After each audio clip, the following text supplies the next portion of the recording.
Hello students, my name is Sharad Gupta, Faculty of Physics. Student, ये video आपके लिए बहुत इम्पोर्टेंट है क्योंकि ये वीडियो स्पेशली उन स्टूडेंट्स के लिए है जो क्लास 10th से क्लास 11th में प्रमोट होने वाले हैं। एजुकेशन की जर्नी में ये स्टेज स्टूडेंट के लिए बहुत स्पेशल है क्योंकि इस स्टेज पर स्टूडेंट को स्ट्रीम चूज करनी होती है। स्ट्रीम सिलेक्शन का जो टास्क है वो स्टूडेंट के लिए कभी भी आसान नहीं होता। स्टूडेंट के दिमाग में अपने कैरियर को लेकर एक इमेज बनी होती है। जैसे कोई स्टूडेंट इंजीनियर बनना चाहता है, कोई डॉक्टर, कोई चार्टेड अकाउंटेंट, तो कोई कंपनी सेक्रेटरी, कोई आईएएस या आरएस ऑफिसर बनना चाहता है, तो कोई पायलट, टीचर, आर्किटेक्ट, फार्मासिस्ट या बैंकर। हर एक स्टूडेंट का अपना एक ड्रीम कैरियर होता है, लेकिन स्टूडेंट को ये नहीं पता होता कि अपने इस ड्रीम कैरियर गोल को अचीव कैसे किया जाए। इस स्टेज पर स्टूडेंट्स को बहुत से क्वेश्चन परेशान करते हैं, जैसे मुझे क्या करना चाहिए, कौन सी स्ट्रीम सेलेक्ट करनी चाहिए, स्ट्रीम में कौन से सब्जेक्ट्स चूज करने चाहिए, अपने कैरियर के लिए जो रूट वो सिलेक्ट कर रहा है क्या वो सही है, सिलेक्टेड स्ट्रीम में रिस्क फैक्टर कितना है। ऐसे बहुत से क्वेश्चंस स्टूडेंट के दिमाग में घूमते रहते हैं। स्टूडेंट की इन्हीं क्वेश्चंस और कंफ्यूजन्स को क्लियर आउट करने की कोशिश मैं इस वीडियो में कर रहा हूं। सो स्टूडेंट्स, सबसे पहले हम देखते हैं हाउ टू चूज कैरियर, कि हमें अपना कैरियर गोल किस तरह से सिलेक्ट करना चाहिए। पहले स्टेप की अगर हम बात करें, नो योरसेल्फ। स्टूडेंट्स, अपना कैरियर चूज करने के लिए अपने आप को पहचानना बहुत जरूरी है। आपको देखना होगा कि आपकी स्ट्रेंथ क्या है और आपकी वीकनेस क्या है। आपको समझना होगा कि आपकी स्किल्स क्या है, आपके पास रिसोर्सेस क्या है।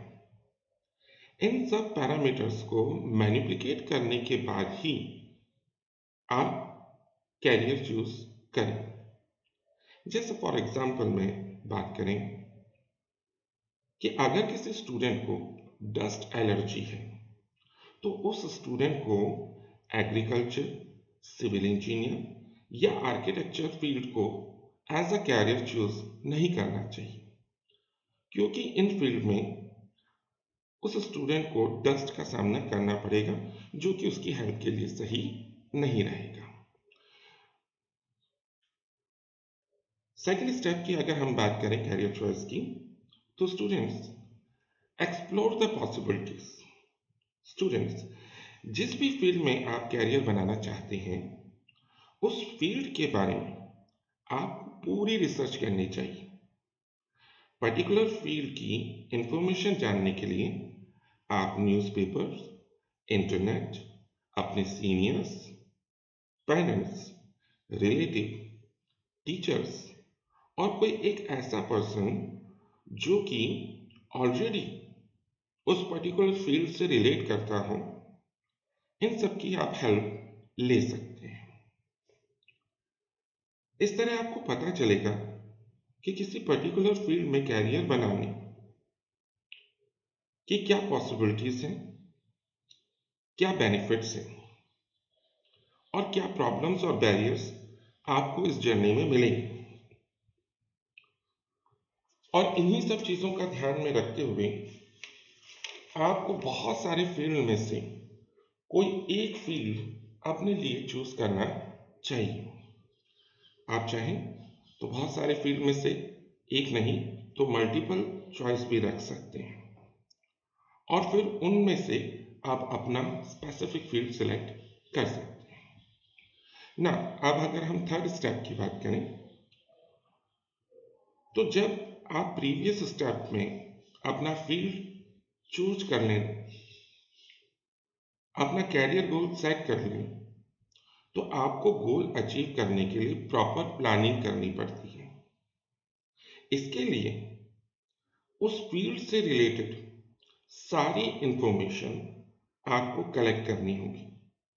जैसे गोल अचीव करने के लिए आपके पास कौन से सब्जेक्ट होने चाहिए, आपको कौन कौन से एग्जाम फाइट करने होंगे और क्रैक करने ही होंगे, एग्जाम की तैयारी करने के लिए आपके पास क्या क्या सोर्सेज रहेंगे और वो सोर्सेज आपको कहाँ मिलेंगे। ये वो स्टेप है स्टूडेंट्स जहां पर आपको पता चल पाता है कि अपने ड्रीम कैरियर को अचीव करने के लिए आफ्टर द 10th आपको कौन सी स्ट्रीम चूज करनी चाहिए, सेलेक्ट करनी चाहिए। अब जो फोर्थ और लास्ट स्टेप हमारे पास आता है, make it happen. That is the most important step of career selection. Students, जब आप अपना कैरियर सिलेक्ट कर लेते हैं, स्ट्रीम सिलेक्ट कर लेते हैं, सब्जेक्ट सिलेक्ट कर लेते हैं, प्रॉपर प्लानिंग कर चुके होते हैं, तो आपके लिए सबसे इंपॉर्टेंट स्टेप आता है कि इन प्लानिंग्स को एग्जीक्यूट करना। जो रास्ता आपने अपने लिए चुना है उस रास्ते पर कंसंट्रेशन और कॉन्फिडेंस के साथ लगातार चलना, जब तक कि आप अपने गोल को अचीव ना कर लें। और ये स्टेप स्टूडेंट के लिए बहुत इंपॉर्टेंट है, क्योंकि इस स्टेप पर आपकी हेल्प कोई नहीं कर सकता। जो भी रास्ता आपने अपने लिए चुना है उस रास्ते पर आपको खुद चलना है। हाँ, आपके टीचर्स, आपके पेरेंट्स, आपके फ्रेंड्स, रिलेटिव्स आपको सपोर्ट कर सकते हैं, लेकिन आपकी जगह उस जर्नी को वो कंप्लीट नहीं कर सकते। ये जर्नी आपको अकेले तय करनी होती है और इसके लिए लगातार एफर्ट्स करते रहना होता है। देखिए स्टूडेंट, अब हम बात करते हैं प्रैक्टिकल ग्राउंड की। यहां हमें एम्बिशन और रियलिटी को समझना जरूरी है। एक बेहतर कैरियर की एम्बिशन होना सही है, पर हो सकता है कि करंट सिनेरियो में उस फील्ड की रियलिटी अलग हो। हर स्टूडेंट चाहता है कि उसके कैरियर में उससे बेस्ट सैलरी मिले, अच्छा सा ऑफिस मिले, रेप्यूटेड पोस्ट मिले, पर ये सब पाना इतना आसान नहीं होता। आपको अपने आप को इसके लिए कई सालों तक तैयार करना पड़ता है, मेहनत करनी पड़ती है, एफर्ट्स करने पड़ते हैं, तब जाकर आप अपने ड्रीम कैरियर को बेहतर तरीके से अचीव कर पाते हैं। जैसे कि कहा जाता है कि एक पत्थर को मूर्ति या स्टैचू की शेप लेने के लिए छेनी और हथौड़ी की मार झेलनी पड़ती है। तो अगर आपको अपने कैरियर को शेप देनी है तो नो डाउट आपको भी मेहनत करनी होगी, पढ़ना होगा, और वो भी लगातार।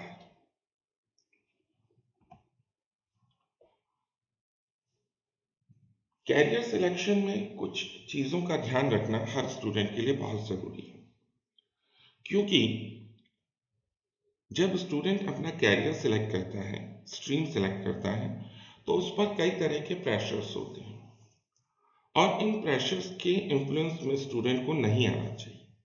जैसे कि हम पहले पॉइंट की बात करें, don't choose a stream in the parental pressure.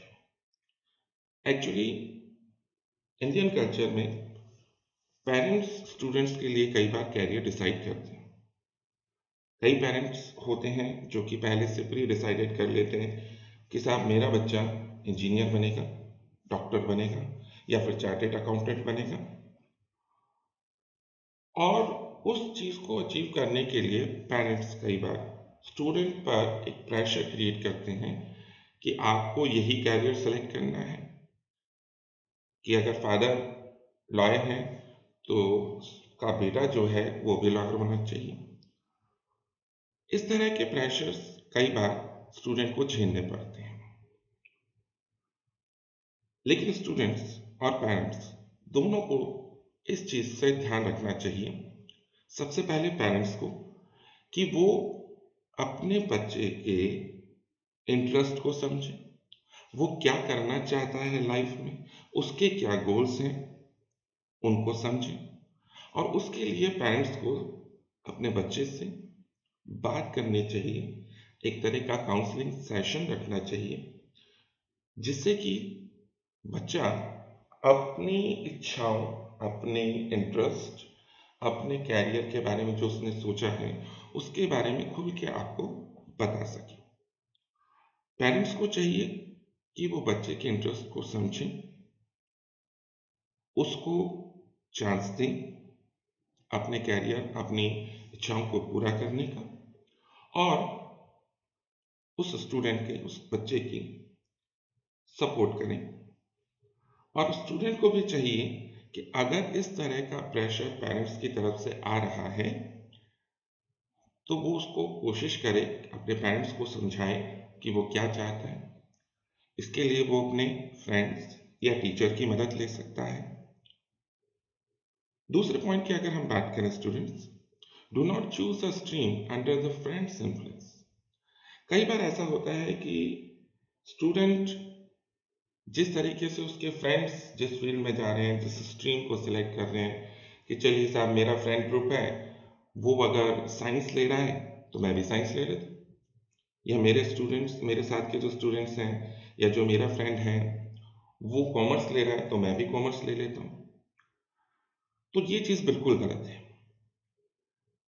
आप जिस भी स्ट्रीम को सिलेक्ट करें, जिस भी फील्ड को सिलेक्ट करें, आपको जैसे मैंने अभी कुछ स्टेप्स बताए थे उन स्टेप्स को फॉलो करें, क्योंकि ज़रूरी नहीं कि नहीं दो स्टूडेंट्स का फील्ड ऑफ इंटरेस्ट सेम, कोई ज़रूरी नहीं कि नहीं दो स्टूडेंट्स की स्ट्रेंथ या वीकनेस सेम, कोई ज़रूरी नहीं कि नहीं दो स्टूडेंट्स की स्किल्स सेम। तो इसलिए अपने फ्रेंड्स के इन्फ्लुएंस में मत आइए, अपनी बुद्धि का उपयोग करिए और अपने लिए खुद एक बेहतर कैरियर का सिलेक्शन करिए। तीसरे पॉइंट की बात करें, do not choose a stream only for salary. Actually students के दिमाग में बड़ा क्लियर सा एक छोटा सा कॉन्सेप्ट बैठा हुआ होता है कि साहब हम पढ़ाई कर रहे हैं जॉब के लिए और जॉब कर रहे हैं सैलरी के लिए, तो जितनी बेहतर सैलरी हमारी होगी हम उतना ही सक्सेसफुल कहलाएंगे। लेकिन स्टूडेंट्स ये सच्चाई नहीं है। सिर्फ सैलरी किसी भी पर्सन की सक्सेस को डिनोट नहीं करती है। कई जगह ऐसा भी आपको देखने को मिलेगा जहां सैलरी कंपैरेटिवली कम है, लेकिन उस पर्टिकुलर पोस्ट के लिए जो फैसिलिटीज मिल रही हैं, जो बेनिफिट्स मिल रहे हैं, वो सैलरी से भी अच्छे हैं। तो सिर्फ सैलरी को दिमाग में रखते हुए कैरियर का सिलेक्शन या स्ट्रीम का सिलेक्शन करना बिल्कुल गलत है। Don't follow the crowd. कुछ सालों तक कई बार एक माहौल चलता है कि साहब सारे स्टूडेंट्स इंजीनियरिंग फील्ड की तरफ जा रहे हैं। कई बार ऐसा होता है कि सब स्टूडेंट्स, ऐसे भीड़ लग जाती है कि साहब सभी को चार्टेड अकाउंटेंट बनना है और स्टूडेंट्स कॉमर्स लेते जा रहे हैं। तो देखिए स्टूडेंट्स, हर एक फील्ड की अपनी एक स्पेसिफिक अपॉर्चुनिटीज होती हैं। ऐसा नहीं होता कि साहब साइंस के अंदर आपको ज़्यादा मेहनत करनी पड़ेगी, कॉमर्स लेंगे तो कम मेहनत करनी पड़ेगी, या आर्ट्स में कम मेहनत करनी पड़ेगी। नहीं, आप कोई भी फील्ड या स्ट्रीम सेलेक्ट करें, आपको मेहनत बराबर ही करनी पड़ेगी। कोई फील्ड या स्ट्रीम इजी या हार्ड नहीं। जब आप 10th से 11th में स्विच करते हैं तो आपके हर एक फील्ड के अंदर कोर सब्जेक्ट्स होते हैं, जैसे साइंस में फिजिक्स, केमिस्ट्री, मैथ्स या बायोलॉजी। कॉमर्स में आप जाएंगे तो इकोनॉमिक्स, अकाउंटेंसी, ये सब्जेक्ट्स आपके आएंगे। या फिर आर्ट्स में आप जाएंगे तो स्पेसिफिकली जो भी सब्जेक्ट्स आप चूज करेंगे, हिस्ट्री, पॉलिटिकल साइंस, ज्योग्राफी या और अदर सब्जेक्ट्स आप चूज करेंगे, तो आप इन कोर सब्जेक्ट्स की तरफ जाते हैं। और कोर सब्जेक्ट्स जब आप 11th में आते हैं तो आप इनकी डीप नॉलेज की तरफ बढ़ते हैं। काफी ऐसी नई चीजें आनी शुरू हो जाती हैं जो अभी तक शायद आपने ना पढ़ी हो, या अगर पढ़ी हो तो इंट्रोडक्शन के फॉर्म में पढ़ी। अब आप डीप नॉलेज की तरफ बढ़ते हैं, और जब भी कोई नई चीज आप पढ़ेंगे तो नो डाउट आपके सामने कुछ डिफिकल्टीज आएंगी। डजंट मैटर कि आपका फील्ड क्या है, आपकी स्ट्रीम क्या है। तो आपको सिर्फ किसी स्ट्रीम को इसलिए नहीं सिलेक्ट करना होता कि साहब ये स्ट्रीम आजकल चलन में है, यहाँ पर लोग ज़्यादा भाग रहे हैं, तो यहाँ पर अपॉर्चुनिटीज भी ज़्यादा होंगी। देखिए स्टूडेंट्स, कई बार ऐसा होता है कि नो डाउट किसी स्ट्रीम में अपॉर्चुनिटीज या जॉब वैकेंसीज ज़्यादा ओपन होती हैं, लेकिन प्रॉब्लम ये होती है कि जब अपॉर्चुनिटीज ज़्यादा हो जाती हैं तो उस हिसाब से उस स्ट्रीम में उस जॉब अपॉर्चुनिटीज को क्रैप करने के लिए क्राउड भी बहुत ज़्यादा हो जाती है। और नो डाउट क्राउड जहाँ ज़्यादा हो जाती है वहाँ पर कंपटीशन भी उतना ही ज़्यादा बढ़ता जाता है, इसीलिए कॉम्प्लिकेशन ज़्यादा हो जाती है। तो कोई ज़रूरी नहीं है कि आपको क्राउड को फॉलो करें। नाउ स्टूडेंट्स, अब हम आते हैं अपनी स्ट्रीम्स के बारे में। तो देखिए, मेनली आपको जो स्ट्रीम्स आफ्टर द 10th देखने को मिलेंगी उसमें होगी आपकी science, agriculture, commerce and art. एक एक करके हम इन स्ट्रीम्स के बारे में जानने की कोशिश करते हैं। सबसे पहले हम बात कर रहे हैं स्ट्रीम साइंस की।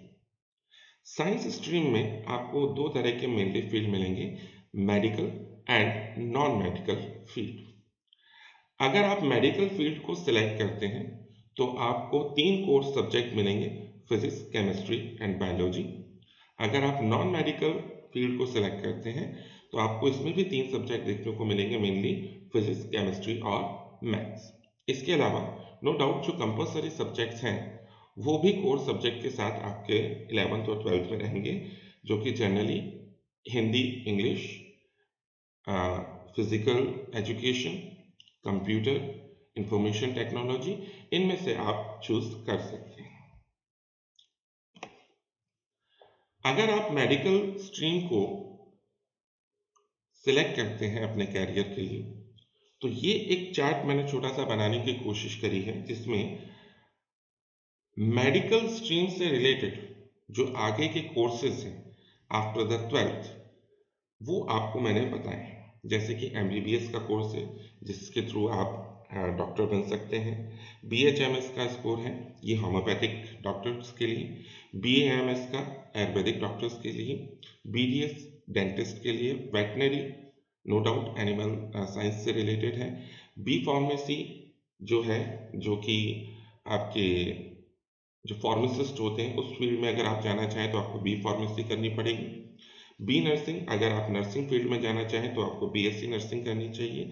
इस तरह के बहुत से फील्ड आपको मिलेंगे, ठीक है। और इन सब फील्ड्स में जाने के लिए नो डाउट आपको कुछ ना कुछ कंपटीशन पेपर्स को फाइट करना पड़ता है, या फिर आपकी जो 12th की परसेंटेज होती है उसके बेसिस पर आपका ग्रेजुएशन लेवल पर सिलेक्शन होता है।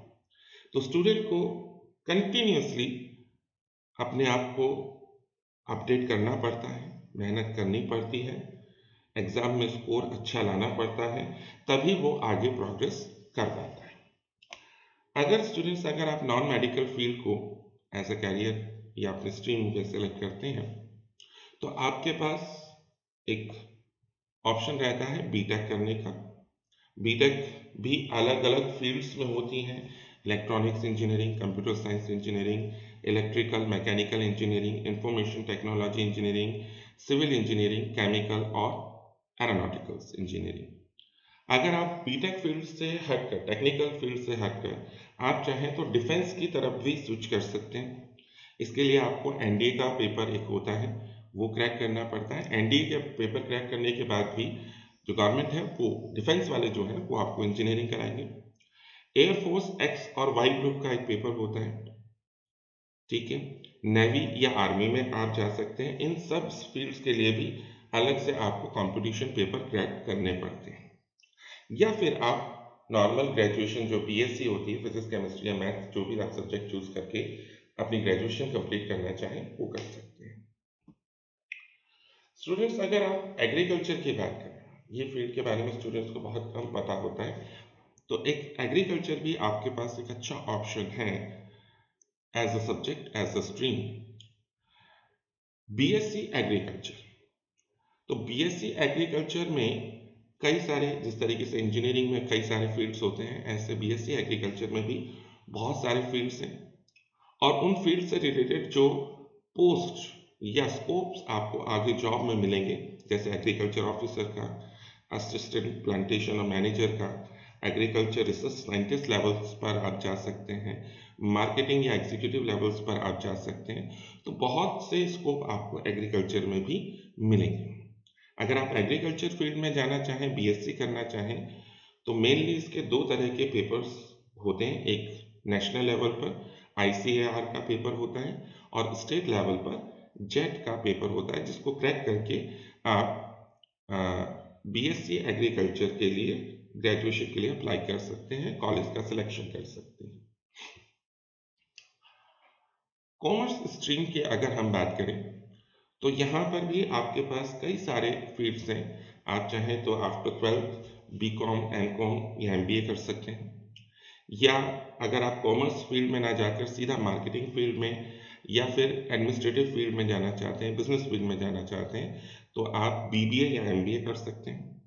इसके अलावा चार्टेड अकाउंटेंट, कंपनी सेक्रेटरीट के भी कोर्सेज होते हैं। इनके लिए भी नो डाउट आपको कंपटीशन पेपर क्रैक करने पड़ेंगे। और कॉमर्स फील्ड से रिलेटेड जो स्कोप्स है, जो पोस्ट हैं, जैसे कि सीए की पोस्ट है, एचआर है, अकाउंटेंट है, बैंकर आप बन सकते हैं, बिजनेस मैनेजर आप बन सकते हैं, फाइनेंसर्स बन सकते हैं, आप टैक्सेशन के में फील्ड में जा सकते हैं, कंपनी सेक्रेटरी बन सकते हैं, मार्केटिंग फील्ड में जा सकते हैं। तो बहुत से ऐसे जॉब्स हैं, बहुत से ऐसे फील्ड हैं जो कि कॉमर्स स्ट्रीम सेलेक्ट करके आप अचीव कर सकते हैं। लास्ट स्ट्रीम आपकी रहती है आर्ट्स की, और आर्ट्स स्ट्रीम में भी आप ग्रेजुएशन या मास्टर्स कर सकते हैं। आर्ट्स फील्ड में बहुत सारे सब्जेक्ट्स हैं, बहुत सारे ऑप्शंस आपको मिलेंगे। History, economics, political science, psychology, sociology, literature, geography, education, philosophy, rural development, बहुत सब्जेक्ट्स के ऑप्शन आपके पास हैं। और नो डाउट आपको आफ्टर द 10th, 11th और 12th के लिए इन सब्जेक्ट्स में से नो डाउट आपके कंपलसरी सब्जेक्ट हिंदी और इंग्लिश तो होंगे ही, इसके अलावा 3 सब्जेक्ट आपको इनमें से चूज करने पड़ेंगे।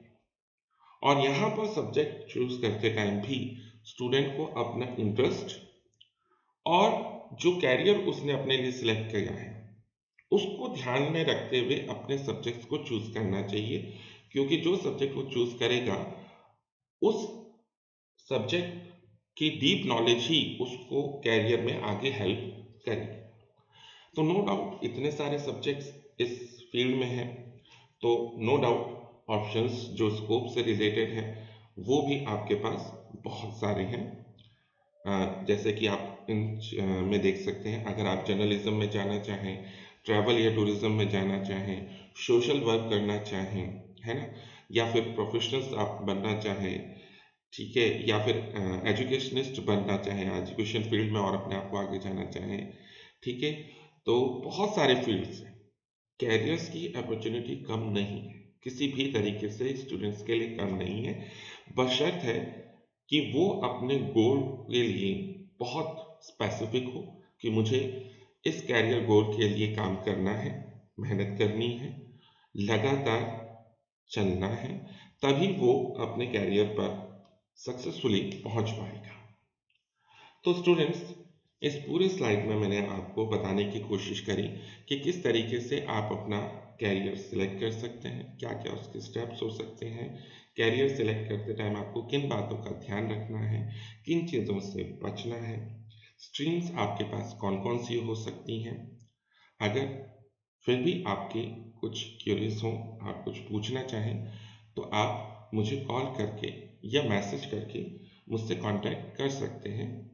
जितना भी मैं जानता हूँ या जितना भी मेरा एक्सपीरियंस है, उसके अकॉर्डिंगली मैं जो भी आपकी हेल्प कर सकता हूँ, उसके लिए मैं हमेशा तैयार रहूँगा। Thank you students.